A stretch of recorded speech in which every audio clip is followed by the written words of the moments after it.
Hey, welcome to the GI Justin channel. We've been doing a lot of talking lately about political things, about this Chinese spy balloon saga, about all this stuff. And I really wanted to get back to one of the main things I wanted to talk about with you guys and teach you some things that I learned in survival school and some of these other schools that I've been to.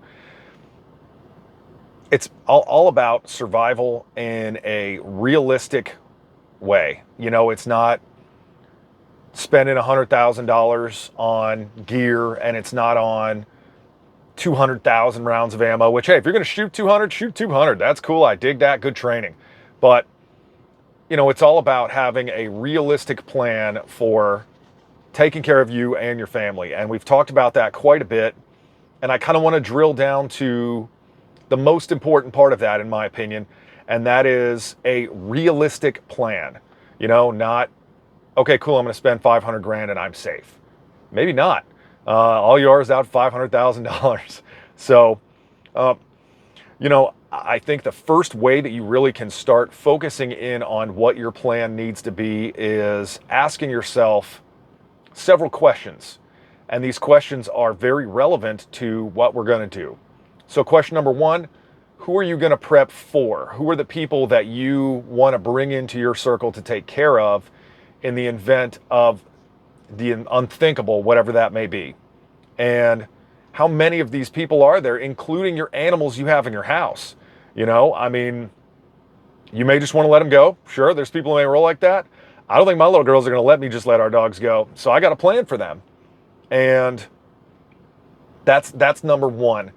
Item number two will be what sort of things in terms of natural disasters and war, plague, whatever things you personally feel like something you want to be prepared for are. What kind of issues are there? So for me, being in North Florida, hurricanes are obviously a tremendous factor. So that is, of course, forefront with me. And if you are from an area in, an area in the Midwest, maybe it's tornadoes. That's also, being from Missouri, a big one for me is how do you prepare for a tornado? And that's a lot more difficult of a nut to crack, because you have such little notice. So you have to kind of prepare ahead of time. And it's, I think, more realistic to prepare for these than it is for World War III or EMPs, mainly because, let's face it, God willing, that is much more likely to the event that you're going to see, aside from World War III or a zombie apocalypse. So, next question, with these disasters or war or, another virus of some sort, are you going to try to stay in your home or are you going to try to go mobile? I think that's also a very serious question. And how long do you expect to be on your own in either of those cases before help arrives, either from the government or for other people who are like-minded like you are? So when you start looking at how you're going to answer all these questions, I think the biggest ways that you solve these are, A, can I keep my plan simple? One of the things we learned in the military is the more complex your plan is, the more holes and gaps in it there are, and the more likely you are that your plan is going to fall through. Mike Tyson once said, no plan survives the first punch. And that's very true. I've seen it in combat, where we make a decision and then you get out there and the enemy gets a vote too. And so simplicity is key. Complex plans fail complexly. Complexly? Yeah, sure. Rapidly. Second one is your plan reasonable? If you live in a 2,000 square foot house, you're probably not going to be able to store 100,000 rounds of ammo very reasonably in your house. And is it something you need to do in the first place? And then that rolls right into the linchpin of this is realistic expectations and realistic plans. Where is it something you can actually achieve? If you have an average day-to-day job, spending the money on 100,000 rounds of ammo and 5 years worth of food may not be realistic.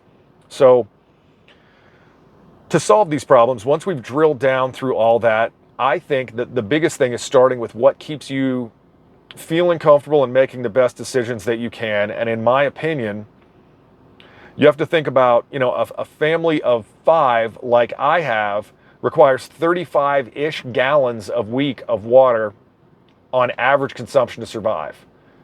If you're planning on a week, do you have 35 gallons of water available? And that's just the basic amount of water that you may need. That doesn't even account for hygiene and taking care of the other human necessities that you really want to make sure you're taking good care of.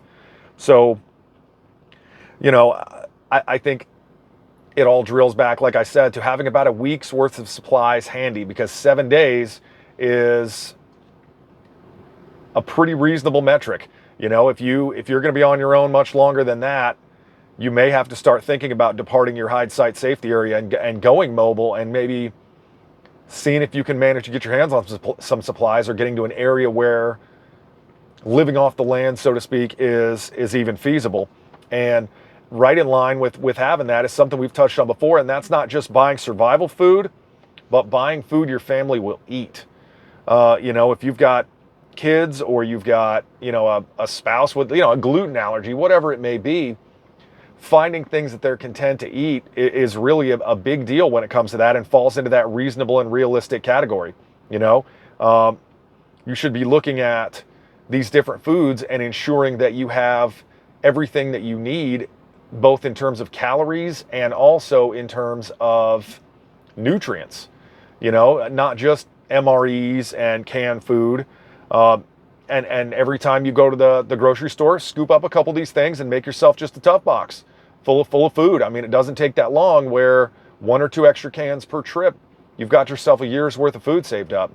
And, you know, another great way that you can do that is with some of these long-term storage food solutions. I've tested one. Augustin Farms is the one I like the most. They make these big survival pails where it's like 5 days worth of food in a paint bucket, and they're shelf stable. They last like 20 years and really can help you out with only needing to have water to put in them for food. So, I mean, that's another great option paired with the food you can get from Walmart. So, you know, so you've got, you know, your food and water kind of situated there. I think another important thing to do is consider what you need based on the time of year that you're in. You know, where do you without electricity, do you have the ability to burn wood? Do you have a wood burning stove? Do you have one of those outdoor chimneys? Thinking about keeping your family warm in the winter, in the event that you need to be where you are for a little while, is crucially important. So having not just blankets, but having blankets like they call it the Whoopee. It's the U.S. Army poncho liner. It's the greatest blanket ever invented in the history of mankind.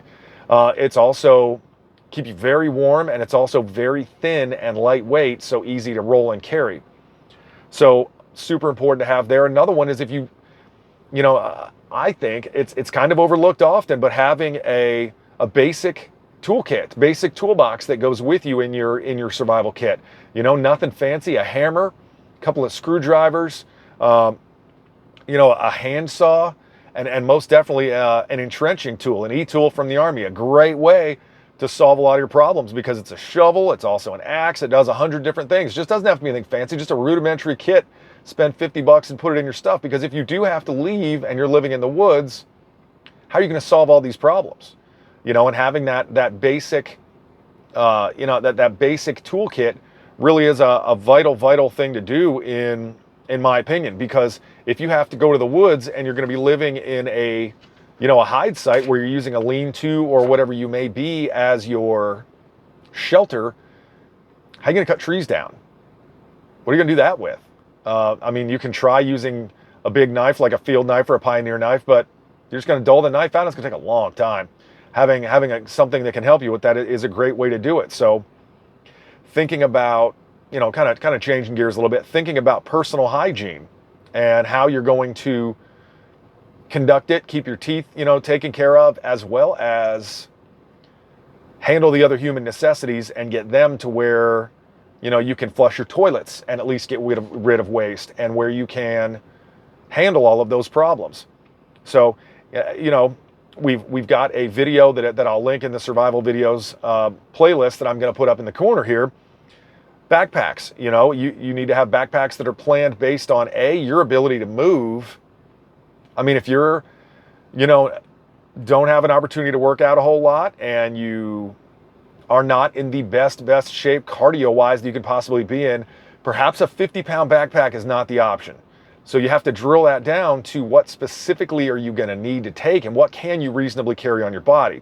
So, you know, as we look at having a backpack, I've got a video where we do a backpack dump and I show you what is in my different bags, and that'll be on the survival playlist.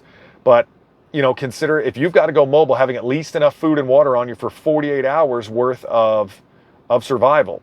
So really, I think when it comes to all of these things wrapped with a nice bow on them, the way it breaks down to distilling a plan is making sure that you have food, water, basic necessities like warmth, and the ability to provide for yourself is where it all begins. And plan for, in my opinion, 7 days if you're going to be at the house, and at least 3 if you're mobile to do so. And that provides you with the ability to go from there. And, you know, go from there is really what it's all about. You know, get set up in your house. Okay, cool. We're running out of supplies. We have to have a plan. Let's go from there. And now you load up your 3-day backpacks. And like I said, take a look at that video. You can see what mine looks like and go from there. You know, load up your 3-day backpacks. Get yourself somewhere where there is an abundant supply of life so you can eat, water so you can drink, shelter so that you can get out of the sun and get yourself protected, and go from there. You know, it's just a matter of continuing to move those events forward to the point that you get yourself in a position that you're safe. So thank you guys very much for watching the video. I really appreciate all the subscriptions. I mean, there's, you know, around 1,500 people that subscribe to the channel that I've had for about a month and a half. And that really speaks to you guys appreciating what I'm doing. And that means a heck of a lot to me, because I really want to bring you this kind of information where it's basic grassroots stuff that can get you started on a path to family security in the event of a situation. So thank you guys so much for that. Thank you for commenting and liking the videos. And if you love this one, just do more of what you guys have been doing. And I really appreciate it. And I hope you have an awesome day.